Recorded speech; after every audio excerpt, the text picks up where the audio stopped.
नमस्कार दोस्तों।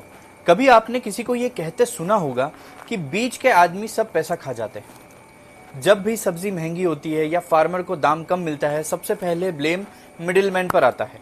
लेकिन सच इतना सिंपल भी नहीं है। आज हम इमोशनल डिबेट नहीं करेंगे, हम सिस्टम को ब्रेक डाउन करेंगे। मंडी सिस्टम क्या है, कमीशन एजेंट्स का रोल क्या होता है, फार्मर को नुकसान कैसे होता है और क्या मिडिलमैन को हटा देना सॉल्यूशन बन सकता है।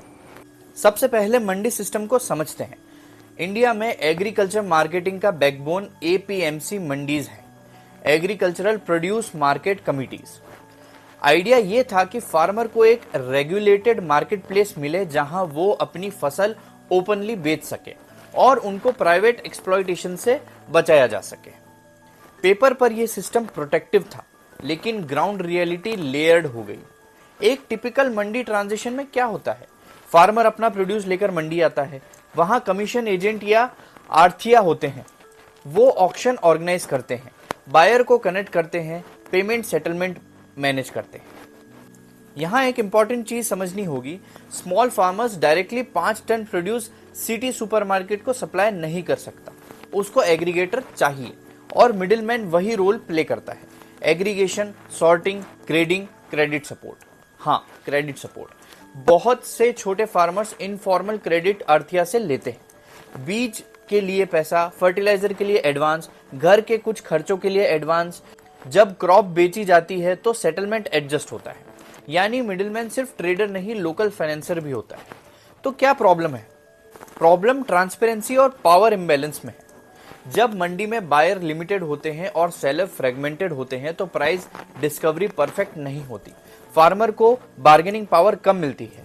अगर स्टोरेज फैसिलिटी नहीं है तो फार्मर इमीडिएटली बेचने को मजबूर होता है। डेटा सजेस्ट करते हैं कि इंडिया में majority farmers distress selling situation face करते हैं, स्पेशली पेरिशेबल प्रोड्यूस में।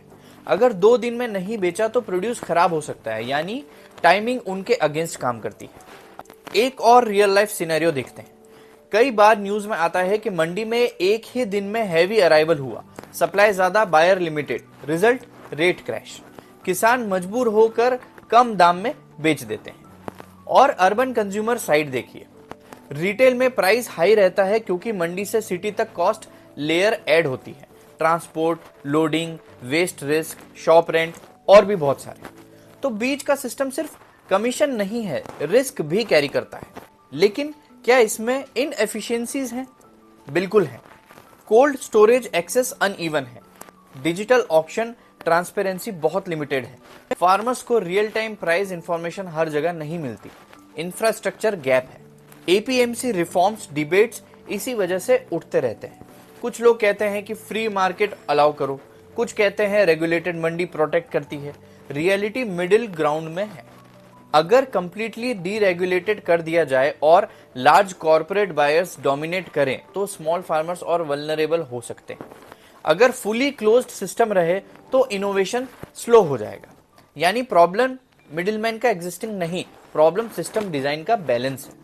अब एग्रीकल्चर और नेचर का कनेक्शन देखते हैं। जब फार्मर को फेयर प्राइस मिलता है तो वो शॉर्ट टर्म सर्वाइवल डिसीजन लेता है।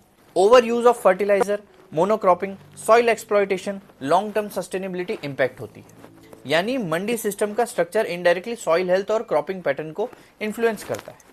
अगर प्राइस सिग्नल स्ट्रॉन्ग और स्टेबल हो तो फार्मर डाइवर्सिफाइड और सस्टेनेबल चॉइसेस ले सकता है।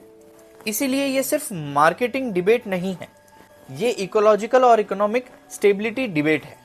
नेक्स्ट टाइम जब आप सुनेंगे मिडिलमैन हटाओ तो एक सवाल सोचिएगा, क्या रिप्लेसमेंट सिस्टम रेडी है? क्या स्मॉल फार्मर्स के पास लॉजिस्टिक्स, स्टोरेज, ट्रांसपोर्ट, क्रेडिट का अल्टरनेटिव है? सिस्टम कॉम्प्लेक्स है, सॉल्यूशन भी कॉम्प्लेक्स होगा।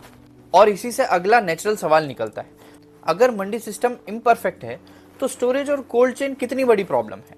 इस पर हम नेक्स्ट वीडियो में बात करेंगे। अगर आपको ये वीडियो पसंद आया तो लाइक करें और शेयर करें और चैनल को सब्सक्राइब करना न भूलें। धन्यवाद।